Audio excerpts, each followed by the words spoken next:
Good morning students. कल हमने chemical change के बारे में पढ़ा था। आज हम एक एक्टिविटी करेंगे। मैग्नीशियम रिबन के बारे में कल बताया था मैंने कि मैग्नीशियम रिबन को जलती जब हम जलाते हैं तो उसको स्टेयर करके एकदम से एक टकटकी लगा करके उसको देखना नहीं चाहिए, क्योंकि उससे हमारी आंखें ख़राब हो सकती है। Take a thin strip of और रिबन ऑफ मैग्नीशियम। मैग्नीशियम की हम एक पतली सी स्ट्रिप लेंगे। ये वही है जो दिवाली के टाइम पर पतले पतले डोरी जैसे बंधा हुआ आता है, बच्चे उसको खोल करके जलाते हैं। With the help of sand paper clean its tip. एक सैंड पेपर से हम उसका जो टिप है उसको साफ करेंगे। Light the candle and bring the tip of ribbon near a candle flame. एक मोमबत्ती जला करके इसकी जो टिप है उसको हम मोमबत्ती के पास में लेके आएंगे।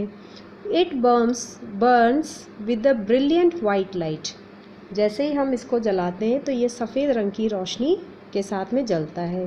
अ powdery ash is left behind when it is completely burn. इस तरह से जब हम इसको पूरा जला देते हैं तो नीचे की तरफ एक पाउडर जैसा वाइट कलर का एक सब्सटेंस नीचे जल करके गिरता रहता है ऐश की फॉर्म में। Does the ash look like the magnesium ribbon. क्या ये ऐश इस रिबन के जैसा दिखता है हमको। An equation can be use to represent the above change. अब इसको हम एक इस जो ये जो प्रोसेस है मैग्नीशियम रिबन का बर्न होना, इसको हम इस एक केमिकल लैंग्वेज के अंदर या केमिस्ट्री की लैंग्वेज के हम इस अंदर इसको इस तरह से शो करेंगे। Magnesium plus oxygen. आपको पता है जब बर्न करते हैं तो ऑक्सीजन गैस सपोर्ट करती है बर्निंग में, तो मैग्नीशियम प्लस ऑक्सीजन मिलकर के क्या बनेगा, magnesium oxide. The equation in science are different from those in maths.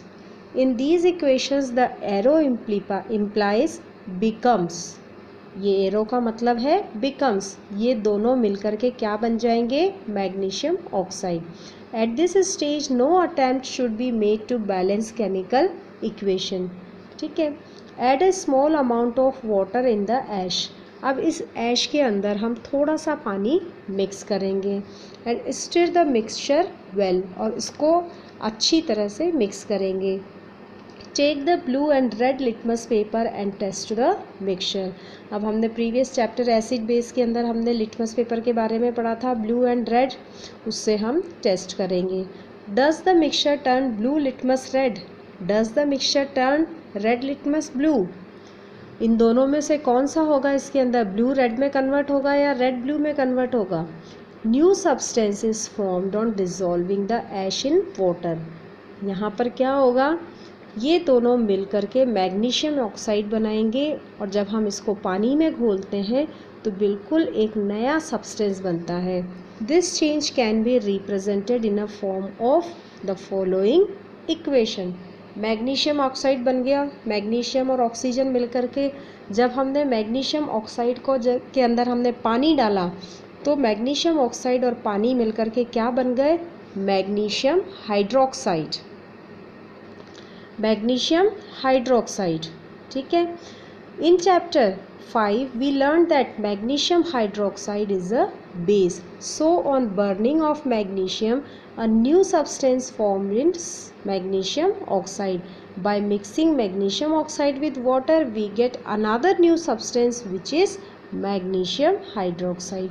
मतलब जब हम इस मैग्नीशियम रिबन को बर्न करते हैं तो ये ऑक्सीजन के साथ में मिलकर के मैग्नीशियम ऑक्साइड बना लेता है, और जब इस मैग्नीशियम ऑक्साइड के अंदर हम थोड़ा सा पानी डालते हैं तो पानी के साथ ये रिएक्ट होकर के क्या बना लेता है, मैग्नीशियम हाइड्रोक्साइड।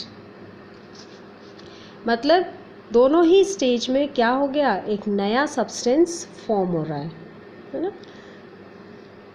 अब एक्टिविटी 7 देखेंगे हम। To be take a glass tumbler और a beaker half filled with water and dissolve teaspoon of copper sulphate to the solution so formed. Add a few drops of dilute sulphuric acid.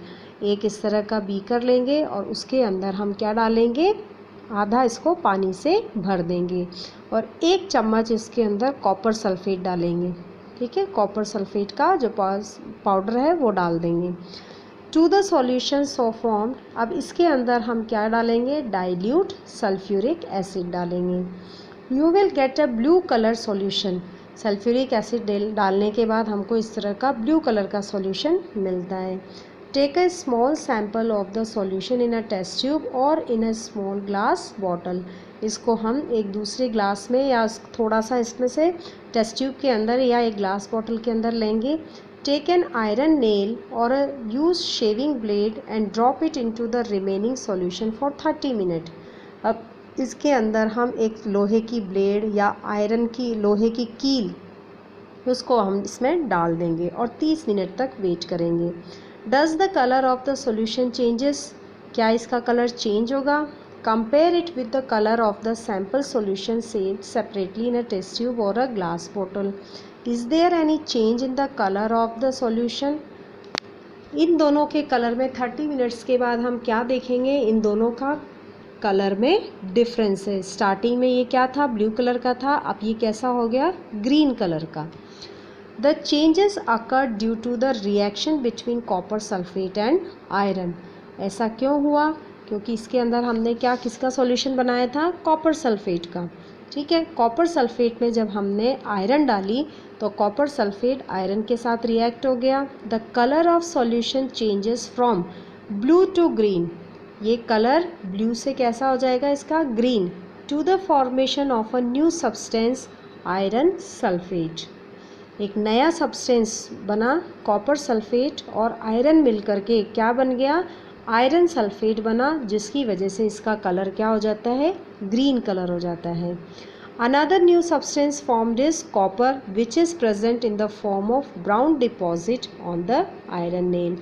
एक दूसरा substance भी इसमें बनता है, copper sulphate और iron मिलकर के क्या बना रहे हैं, यहाँ पर आयरन सल्फेट बना रहे हैं और कॉपर उसमें से अलग हो गया और वो कॉपर क्या होगा, इस ब्लेड के ऊपर डिपॉजिट हो जा शुरू हो जाएगा, जिसका कलर होगा ब्राउन कलर का। जैसे लोहे के ऊपर जंग लगती है वैसे ही ये जो कॉपर है इस लोहे ये ब्लेड के ऊपर डिपॉजिट होना स्टार्ट हो जाता है। इसकी इक्वेशन को हम इस तरह से लिखेंगे, iron sulphate solution plus copper sulphate solution plus iron sulphate solution, और उसमें से कॉपर अलग हो जाएगा।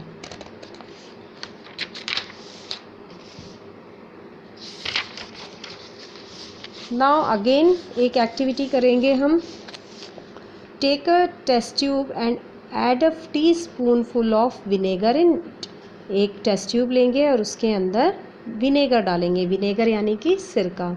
Also add a pinch of baking soda to it. अब इसके अंदर हम थोड़ा सा बेकिंग सोडा, जो खाने वाला मीठा सोडा होता है, उसमें एक चुटकी डाल देंगे। You will see bubbles of a gas coming out. आप क्या देखोगे, इसमें से बबल्स निकलने लग रहे हैं। इट मीन्स एक हिसिंग साउंड, हिसिंग मतलब जैसे बुलबुले निकलते हैं तो एक आवाज़ आती है, तो वो साउंड आ रहा है और बबल्स निकलते हैं। This gas through freshly prepared lime water, what happens to the lime water? The change in the test tube can be represented as, vinegar के अंदर हमने बेकिंग पाउडर डाला, ठीक है, बेकिंग सोडा डाला, तो उसने क्या बना लिया, एसिटिक एसिड और बेकिंग सोडा ने मिलकर के carbon dioxide and other substance, दूसरा एक सब्सटेंस बनता है। कार्बन डाइऑक्साइड गैस बाहर निकलती है, जिसकी वजह से हमको क्या दिखाई देते हैं, इसमें बबल्स दिखते हैं और एक हिसिंग साउंड उसमें से आता है। इसकी इक्वेशन हो जाएगी, the equation for the reaction between carbon dioxide and lime water. अब हम इस एपरेटस को इस तरह से अरेंज करेंगे कि इसमें एक कॉर्क का एक कैप लगा देंगे और उसमें से एक ट्यूब डालेंगे, ग्लास की ट्यूब डालेंगे और इसके अंदर हम क्या लेंगे, लाइम वाटर मतलब चूने का पानी, ठीक है, चूने के पानी का। तो ये जो कार्बन डाइऑक्साइड गैस इसमें से निकल रही है, ये इस तरह से सेपरेटर से पास होकर के इस चूने के पानी के अंदर जाएगा। Carbon dioxide plus lime water मिलकर के फिर क्या हो जाएगा reaction, calcium carbonate plus water. यहाँ पर क्या बन जाएगा, calcium carbonate and water. Calcium carbonate is formed when carbon dioxide is pass through lime water turning lime water milky. अब इस चूने के पानी का कलर कैसा हो जाएगा, मिल्की, दूधिया, एकदम दूधिया कलर का हो जाएगा। The turning of lime water into milky is a basic test of carbon dioxide. जब भी हमको किसी बेसिक टेस्ट करना होता है, एक कॉमन टेस्ट करना होता है कि कौन सी गैस है, तो हम उसके लिए कार्बन डाइऑक्साइड के लिए क्या करते हैं, उसको लाइम वाटर में पास कर देते हैं। तो ये एक बेसिक टेस्ट होता है पहचानने का कि जो गैस निकल रही है वो कार्बन डाइऑक्साइड है या नहीं है। It will be used in chapter 10 to show that the air is rich in carbon dioxide which we breathe out. यही टेस्ट एक हम चैप्टर 10 के अंदर भी करेंगे, ये बताने के लिए कि हम जो सांस लेते हैं उसके अंदर ज़्यादा क्वांटिटी में क्या होता है, कार्बन डाइऑक्साइड। जब हम सांस को वापस एक्सहेल करते हैं तो उसके अंदर सबसे ज़्यादा क्या होता है, carbon dioxide. Now you will notice that one or more new substance are formed in each change। आपने ये अभी जितनी भी एक्टिविटी देखी उसमें सब में ये देखा कि नया सब्सटेंस फॉर्म हो रहा है। When magnesium was burned in air, the new substance formed was the ash। जब हमने मैग्नीशियम को बर्न किया तो एक नया सब्सटेंस ऐश की फॉर्म में हमको मिल रहा है। Iron sulphate and copper were produced the reaction of copper sulphate with iron. जब हमने आयरन सल्फेट और कॉपर का रिएक्ट करवाया तो क्या बना, copper sulphate with iron. Copper was deposited on the shaving blade. Which substance is formed in this reaction. यहाँ पर कौन सा बना, carbon dioxide was produced when baking soda was added to vinegar. जब हमने विनेगर के अंदर बेकिंग सोडा डाला तो क्या प्रोड्यूस हुआ इसके अंदर से, कार्बन डाइऑक्साइड।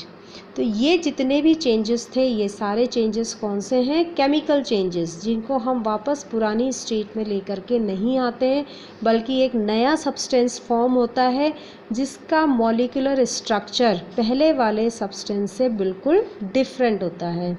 जैसे कि हमने acetic acid plus baking soda डाला, दोनों का मॉलिक्यूलर स्ट्रक्चर बिल्कुल डिफरेंट है और दोनों रिएक्ट होकर के क्या बना रहे हैं, कार्बन डाइऑक्साइड। कार्बन डाइऑक्साइड बिल्कुल नया सब्सटेंस है और उसका मॉलिक्यूलर स्ट्रक्चर बिल्कुल डिफरेंट है। तो केमिकल चेंजेस ऐसे चेंजेस होते हैं जो जिसमें एक नया प्रोडक्ट फॉर्म होता है जो पहले वाले सब्सटेंस से बिल्कुल डिफरेंट होता है, जिसका इंटरनल स्ट्रक्चर बिल्कुल डिफरेंट होता है।